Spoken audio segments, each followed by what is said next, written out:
ಮೊದಲನೇದಾಗಿ ಪರಮಪೂಜ್ಯ ಶ್ರೀ ಬಾಲಗಂಗಾಧರ ಮಹಾಸ್ವಾಮೀಜಿಯವರನ್ನ ಈ ಸಂದರ್ಭದಲ್ಲಿ ನೆನೆಸಿಕೊಂಡು ಈಗಿನ ಪೀಠಾಧ್ಯಕ್ಷರು ಹಾಗೂ ಆದಿಚುಂಚನಗಿರಿ ವಿಶ್ವವಿದ್ಯಾಲಯದ ಕುಲಾಧಿಪತಿಗಳು ಆದಂತಹ ಪರಮಪೂಜ್ಯ ಜಗದ್ಗುರು ಶ್ರೀ ಶ್ರೀ ಶ್ರೀ ಡಾಕ್ಟರ್ ನಿರ್ಮಲಾನಂದನಾಥ ಮಹಾಸ್ವಾಮೀಜಿಯವರ ಪಾದಗಳಿಗೆ ಸಾಷ್ಟಾಂಗ ನಮಸ್ಕಾರಗಳನ್ನು ಸಲ್ಲಿಸಿ ಇವತ್ತು ಈ ಪ್ರೆಸ್ ಮೀಟಿಗೆ ಪ್ರಿಂಟ್ ಹಾಗೂ ಎಲೆಕ್ಟ್ರಾನಿಕ್ ಮೀಡಿಯಾದ ತಾವೆಲ್ಲರೂ ನಮ್ಮ ಆಹ್ವಾನದ ಮೇರೆಗೆ ತಾವೆಲ್ಲರೂ ಇವತ್ತು ಇಲ್ಲಿ ಉಪಸ್ಥಿತರಿದ್ದೀರಿ. ತಮಗೆಲ್ಲ ನಾನು ಆದಿಚುಂಚನಗಿರಿ ವಿಶ್ವವಿದ್ಯಾಲಯದ ಪರವಾಗಿ ಹೃತ್ಪೂರ್ವಕವಾದಂತಹ ಸುಸ್ವಾಗತವನ್ನು ಕೋರ್ತಾ ಇದ್ದೇನೆ.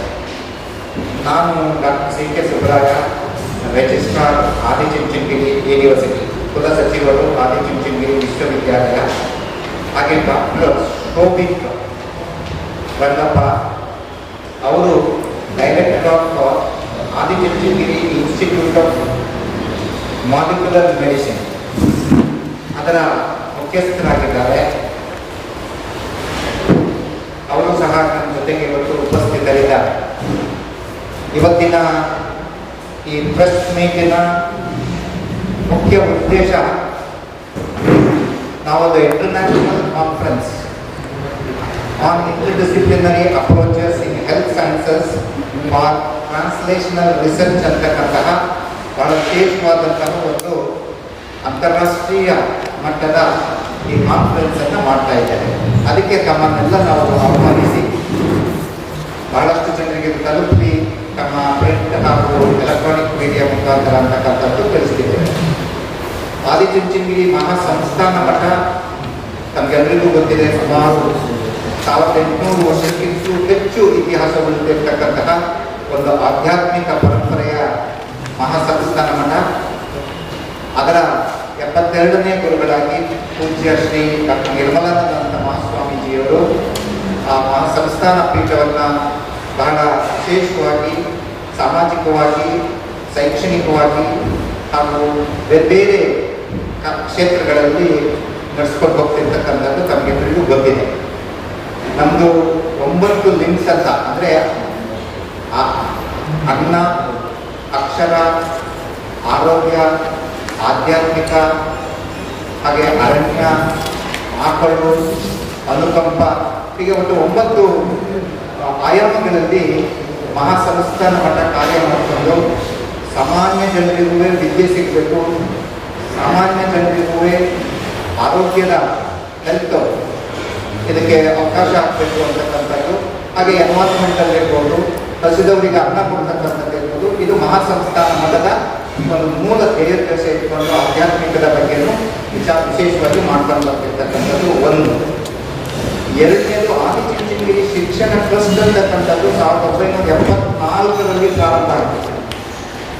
ಇವತ್ತು 500ಕ್ಕೂ ಹೆಚ್ಚು ಅಂದರೆ 550ರ ಹತ್ತಿರ ವಿದ್ಯಾಸಂಸ್ಥೆಗಳನ್ನು ಬರೀ ಕರ್ನಾಟಕದಲ್ಲಷ್ಟೇ ಅಲ್ಲ, ದೇಶದ ವಿವಿಧ ಭಾಗಗಳಲ್ಲಿ, ಹೊರದೇಶದಲ್ಲೂ ಸಮೇತ ಇವತ್ತು ವಿದ್ಯಾಸಂಸ್ಥೆಗಳನ್ನು, ಆಧ್ಯಾತ್ಮಿಕ ಕೇಂದ್ರಗಳನ್ನು ಮಾಡಿರ್ತಕ್ಕಂಥದ್ದು ತಮಗೆಲ್ಲರಿಗೂ ಗೊತ್ತಿದೆ.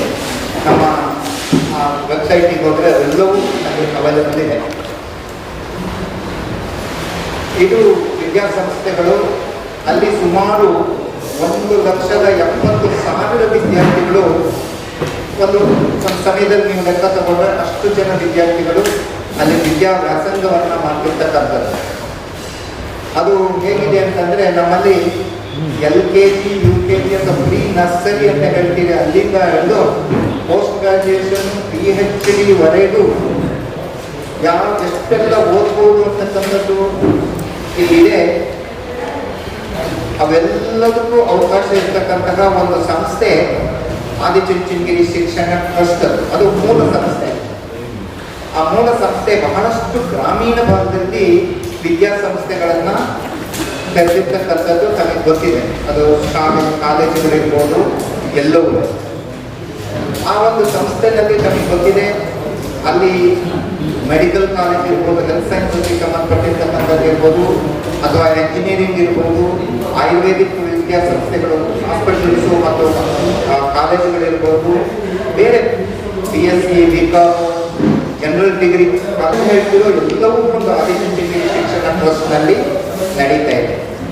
ಇದೆಲ್ಲವನ್ನು ನೋಡಿದಾಗ ಮತ್ತು ಸರ್ಕಾರ ಮತ್ತು UGCಯ ಒಂದು ನಿಯಮಾವಳಿ ಪ್ರಕಾರ 2018ರಲ್ಲಿ ಆದಿಚುಂಚನಗಿರಿ ವಿಶ್ವವಿದ್ಯಾಲಯ ಮತ್ತು ಪ್ರಾರಂಭ ಆಯಿತು.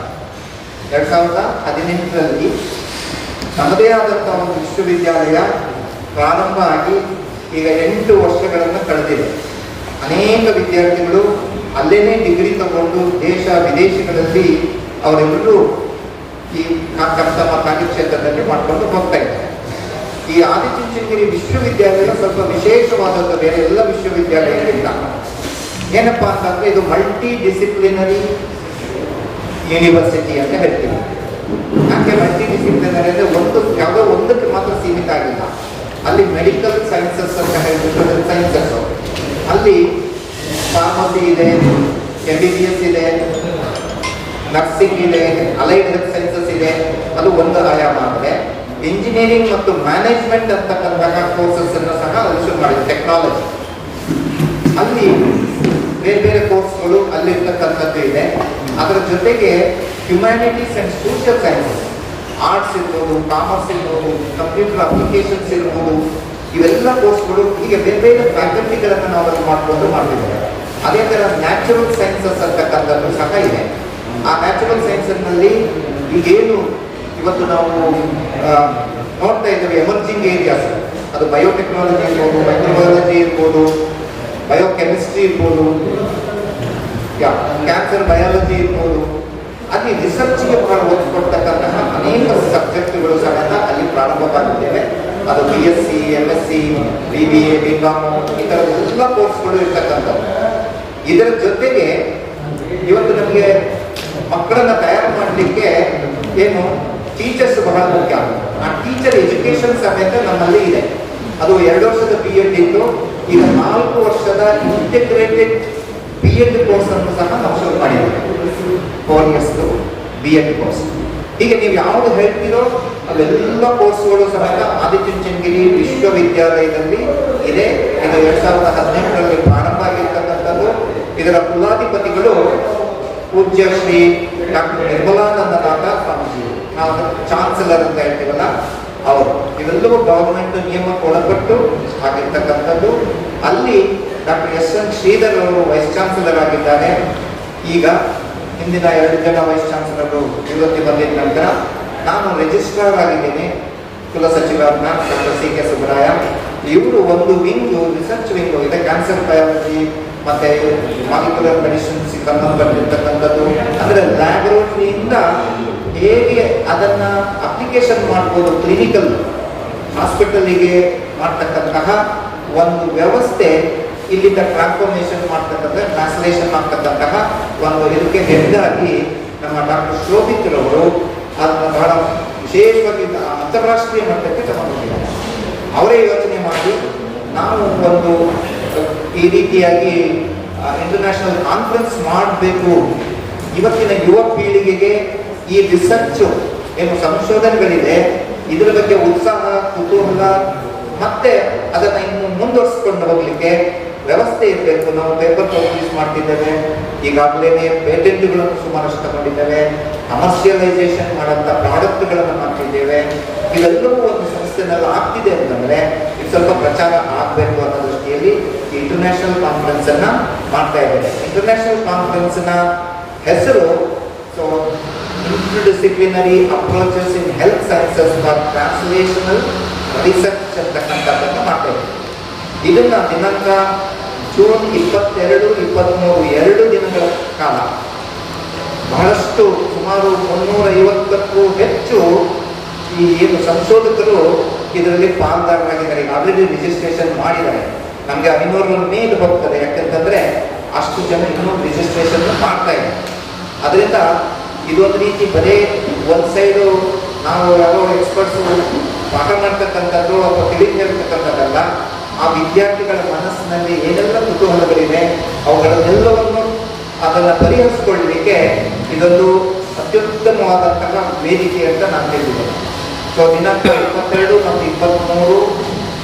2026ರ 2 ದಿನ ಈ ಸಮ್ಮೇಳನ ನಡೀತಾ ಇದೆ. ಅದು ಈ 10 ವರ್ಷ ನಾವೇನು ಈ Adichunchanagiri institute for molecular medicine ಅಂತಕ್ಕಂಥದ್ದನ್ನು ಒಂದು ಡಿಪಾರ್ಟ್ಮೆಂಟ್ ಶುರು ಮಾಡಿದ್ರು ಈ ರಿಸರ್ಚಿಗೋಸ್ಕರನೇ. ಅದು ತನ್ನ ದಶಮಾನೋತ್ಸವವನ್ನು ಆಚರಿಸ್ಕೊಟ್ಟಿದೆ. ಈ ಸುಸಂದರ್ಭದಲ್ಲಿ ಅದರ ನೆನಪಿಗೋಸ್ಕರ ಇದನ್ನು ಅರೇಂಜ್ ಮಾಡಿದೆ. ಇದರಲ್ಲಿ ಏನಪ್ಪ ಬಹಳ ಮುಖ್ಯ ಇದರ ಉದ್ದೇಶ ಅಥವಾ ಆಬ್ಜೆಕ್ಟಿವ್ ಅಂತಂದರೆ, which will bring the researchers, scientist, ಯಂಗ್ಸ್ಟರ್ಸ್ನ ಮತ್ತು ಇಂಡಸ್ಟ್ರಿ ಎಕ್ಸ್ಪರ್ಟ್ಸನ್ನು ಹಾಗೆ ಸ್ಟೂಡೆಂಟ್ಸನ್ನು ಅಕ್ರಾಸ್ ದಿ ಗ್ಲೋಬ್, ಪ್ರಪಂಚದಾದ್ಯಂತ ಇದರಲ್ಲೆಲ್ಲ ಸೇರಿದಾಗ ವಿನಿಮಯ ಮಾಡ್ಕೊಳ್ತಾರೆ, ತಮ್ಮ ಅನುಭವಗಳನ್ನು ಮಾಡ್ಕೊಳ್ತಾರೆ. ಮತ್ತು ಅವರಿಗೆ ಹೊಸ ಹೊಸ ಆವಿಷ್ಕಾರನ ಮಾಡಬೇಕು, ಇನ್ನೋವೇಟಿವ್ ಐಡಿಯಾಸ್ಗಳನ್ನ ಎಕ್ಸ್ಚೇಂಜ್ ಮಾಡ್ಕೊಳ್ಳಿಕ್ಕೆ ಇದೊಂದು ಪ್ಲ್ಯಾಟ್ಫಾರ್ಮ್ ಮಾಡಿ ನಾವು ಕೊಡ್ತಾ ಇದ್ದೇವೆ. ಆ ದೃಷ್ಟಿಯಲ್ಲಿ ಇದು ಬಹಳ ಮುಖ್ಯ. ಇದು research mainly the bridges between the laboratory discoveries with clinical applications. ನಾವೇನೋ ಪುಸ್ತಕದ ಬದನೆಕಾಯಿ ಅಂತ ಪಾಠ ಮಾಡೋಕ್ಕೆ ಅಷ್ಟೇ ಬಿಟ್ಟರೆ ಅದು ಜನಸಾಮಾನ್ಯರಿಗೆ ತಲುಪೋದು ಹೇಗೆ, ಆ ದೃಷ್ಟಿಯಲ್ಲಿ ಇದು ಅಲ್ಲಿಂದ ಟ್ರಾನ್ಸ್ಲೇಷನ್ ಆಗಬೇಕು ಅನ್ನೋ ದೃಷ್ಟಿಯಲ್ಲಿ ಇದನ್ನು ಮಾಡ್ತಾ ಇದ್ದಾರೆ. ಸೊ ಈಗಾಗಲೇ ಹೇಳಿದೆ, ನಮ್ಮ ಅಂದಾಜು ಪ್ರಕಾರ ಸುಮಾರು 500 ಜನ ಡೆಲಿಗೇಟ್ಸೇ ಬರ್ತಾ ಇದ್ದಾರೆ. ಅವರು ಇದು ಸುಮಾರು 15 ಇಂಟರ್ನ್ಯಾಷನಲ್ ರೆಪ್ಯೂಟೆಡ್ ರಿನೌಂಡ್ ಸೈಂಟಿಸ್ಟು ಬರ್ತಾ ಇದ್ದಾರೆ, ಇದರಲ್ಲಿ ಪಾಲ್ಗೊಳ್ತಿದ್ದಾರೆ. ಸೊ ಅವರೆಲ್ಲರೂ ತಮ್ಮ ಅನುಭವಗಳನ್ನು ಮತ್ತು ಪೇಪರ್ಗಳನ್ನು ಪ್ರೆಸೆಂಟ್ ಮಾಡ್ತಾರೆ. ಕಟಿಂಗ್ ಎಡ್ಜ್ ಟೆಕ್ನಾಲಜಿ ಇರ್ಬೋದು. ಇವತ್ತು ನೀವು ನೋಡಿದ್ದೀರಿ ಮೆಡಿಕಲ್ಲು ಸಮೇತ ದಿ ಟೆಕ್ನಾಲಜಿ ಈಸ್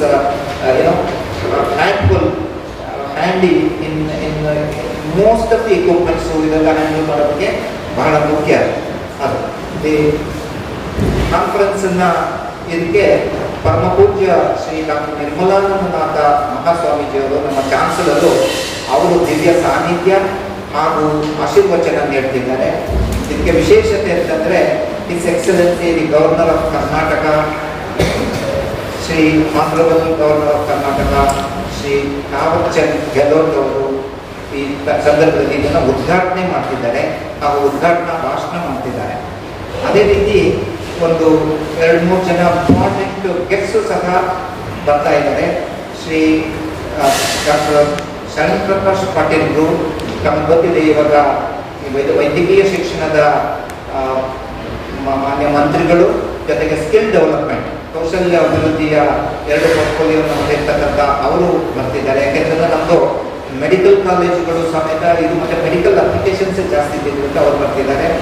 ಶ್ರೀಯುತ ಎನ್ ಚೆಲುವರಾಯ ಸ್ವಾಮಿ ಅವರು the former minister of agriculture ಇದು, ಮತ್ತು ಅವರು ಸಹ legislative MLA, legislative council member ಆಗಿದ್ದಾರೆ, ಅವರು ಬರ್ತಿದ್ದಾರೆ.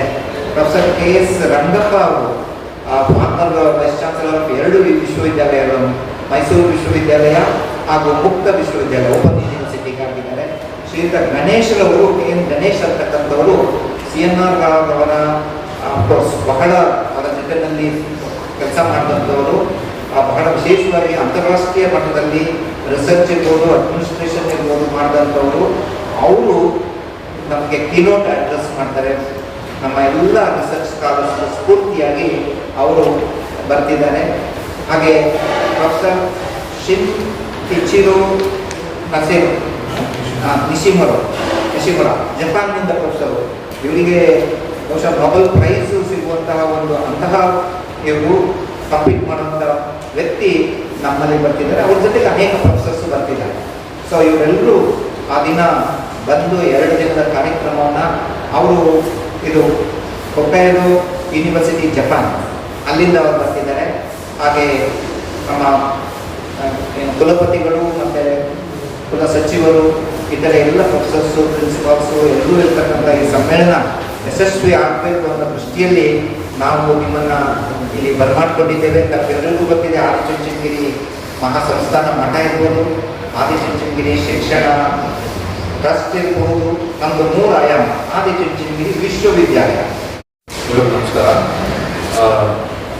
ನಮ್ಮ ರಿಜಿಸ್ಟರಾದ ನಮಗೆಲ್ಲ ಗೊತ್ತಿರೋ ಎಲ್ಲರೂ ಆಲ್ಮೋಸ್ಟ್ A to Z ಎಲ್ಲ ಮಾಡಿದ್ದಾರೆ. ಸೊ ಮುಖ್ಯವಾಗಿ ಈ ಕಾನ್ಫರೆನ್ಸಲ್ಲಿ ಜಪಾನಿಂದ 4 ಜನ ಸ್ಪೀಕರ್ಸ್ ಬರ್ತಾ ಇದ್ದಾರೆ. ಇಥಿಯೋಪಿಯಾ ಅಡಿಸ್ ಅಬಾಬಾ ಯೂನಿವರ್ಸಿಟಿ ಅಂತ ಇದೆ, ಇಥಿಯೋಪಿಯಾದಿಂದ ಸ್ಪೀಕರ್ ಬರ್ತಾ ಇದ್ದಾರೆ. ಸಿಂಗಾಪುರ್ ನ್ಯಾಷನಲ್ ಯೂನಿವರ್ಸಿಟಿ ಆಫ್ ಸಿಂಗಾಪುರಿಂದ ಬರ್ತಾ ಇದ್ದಾರೆ. ಸೊ ಹಾಗಾಗಿ ಆಮೇಲೆ ಇದ್ರ ಜೊತೆಗೆ ಇಂಟರ್ನಲ್ ಸ್ಪೀಕರ್ಸ್ ಕೂಡ ಹೈ ಲೆವೆಲ್ ಅಂದರೆ ಸೆಂಟ್ರಲ್ ರಿಸರ್ಚ್ ಇನ್ಸ್ಟಿಟ್ಯೂಟ್ RCT ಅಂತ ಇದೆ ಫರೀದಾಬಾದಲ್ಲಿ, ಅಲ್ಲಿಂದ ಸ್ಪೀಕರ್ಸ್ ಬರ್ತಾರೆ. IAC ಇಂದ ಸ್ಪೀಕರ್ಸ್ ಬರ್ತಾರೆ. ಇದು ಒಂದು ಇಂಟರ್ನ್ಯಾಷನಲ್ ಮತ್ತು ನ್ಯಾಷನಲ್ ಟಾಪ್ ಲೆವೆಲ್ ಸೈಂಟಿಸ್ಟ್ನ ಒಂದು ಮಿಶ್ರಣ. ಸೊ ಹಾಗಾಗಿ ಅವ್ರದ್ದು ನಮ್ಮದು ಕೊಲಾಬರೇಟಿವ್ ರಿಸರ್ಚ್ ಯಾವ ಥರ ಮುಂದೆ ನಡೆಸ್ಕೊಂಡು ಹೋಗ್ಬೇಕು, ಮತ್ತು ಎಕ್ಸ್ಚೇಂಜ್ ಆಫ್ ಐಡಿಯಾಸ್ ಆ ಥರ ಆಗಿರೋದ್ರಿಂದ ಭಾಳ ಒಂದು ಒಳ್ಳೆ ಪ್ಲ್ಯಾಟ್ಫಾರ್ಮು. ಮತ್ತು ಯಂಗ್ಸ್ಟರ್ಸ್ ಸೈನ್ಸ್ಗೆ ಮಾನ್ಯತೆ ಕೊಡುವಂಥ ಎಲ್ಲ ಸ್ಟೂಡೆಂಟ್ಸ್ ಆಗಿರ್ಬೋದು, ರಿಸರ್ಚ್ ಸ್ಕಾಲರ್ಗಳಾಗಿರ್ಬೋದು, ಫ್ಯಾಕಲ್ಟೀಸ್ ಆಗಿರ್ಬೋದು, ಇವ್ರಿಗೆಲ್ಲ ಒಂದು ಒಳ್ಳೆ ಪ್ಲ್ಯಾಟ್ಫಾರ್ಮ್ ಆಗಿರುತ್ತೆ. ಎಲ್ಲರಿಗೂ ಅವ್ರದ್ದೇ ಆದಂಥ ಏನಾದರೂ ರಿಸರ್ಚ್ ಐಡಿಯಾಸ್ಗಳಿದ್ರೆ ಬಂದು ಡಿಸ್ಕಷನ್ ಮಾಡಿ ಮುಂದಕ್ಕೆ ಏನಾದರೂ ಎಕ್ಸ್ಪ್ಲೋರ್ ಮಾಡೋಂಥ ಎಲ್ಲ ಒಂದು ಪ್ಲ್ಯಾಟ್ಫಾರ್ಮ್ನ ಮಾಡ್ಕೊಳ್ತಾ ಇದ್ವಿ. ಸೊ ಹಾಗಾಗಿ ಬೇರೆ ಏನಾದರೂ ಕೇಳಿದ್ರೆ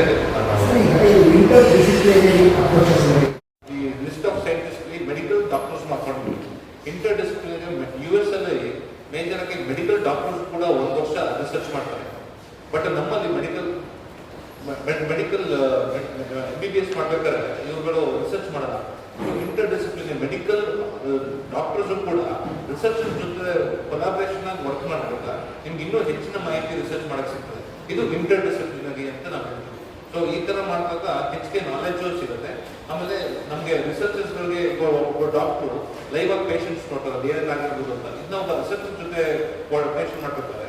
ಸೊ ಇನ್ನೂ ಹೆಚ್ಚಿಗೆ ಯಾವ ಥರ ನಾವು ಸಂಶೋಧನೆ ಮಾಡ್ಬೋದು, ಹೆಚ್ಚಿಗೆ ನಮ್ಮದು ಇದು ಮೇಜರ್ ಆಗಿ ಕ್ಯಾನ್ಸರ್ ಬಯಾಲಜಿ ಮೇಲೆ ಒಂದು ಓರಿಯೆಂಟೇಷನ್ ಇರೋದಿಲ್ಲ. ಸೊ ಅವರು ಏನು ಪೇಷಂಟ್ಸ್ ನೋಡ್ತಾರೆ ಮತ್ತೆ ರಿಸರ್ಚರ್ಸ್ ಏನು ಲ್ಯಾಬೋರೇಟರಿ ನೋಡ್ತಾರೆ ಅಂತ ಇಬ್ಬರು ಇಂಟರ್ ಡಿಸಿಪ್ಲಿನರಿ ಐಡಿಯಾಸ್ಗಳನ್ನ ಇಟ್ಟಾಗ ಅವ್ರಿಗೆ ಇನ್ನೂ ಒಳ್ಳೆ ರೀತಿಯಾದಂಥ ಮೆಡಿಸಿನ್ ಮಾಡೋಷ್ಟು ನಾಲೆಜ್ ಸಿಗ್ತದೆ. ಅದಕ್ಕೋಸ್ಕರ ಇಂಟರ್ ಡಿಸಿಪ್ಲಿನರಿ. ಸರ್, ಈಗ ಅಲ್ಲಿನೂ ಒಂದು ಎಡಿಟೋರಿಯಲ್ ಬೋರ್ಡ್ ಇರುತ್ತೆ. ಅವರು ಅದನ್ನು ರಿವ್ಯೂ ಮಾಡಿ ಅದರ ಸ್ಟ್ಯಾಂಡರ್ಡ್ ನೋಡಿ ಪಬ್ಲಿಷಿಗೆ ರೆಕಮೆಂಡ್ ಮಾಡ್ತಾರೆ. ಸರ್, ಈಗ ಫಾರ್ಮಸಿ ಇಂಜಿನಿಯರಿಂಗ್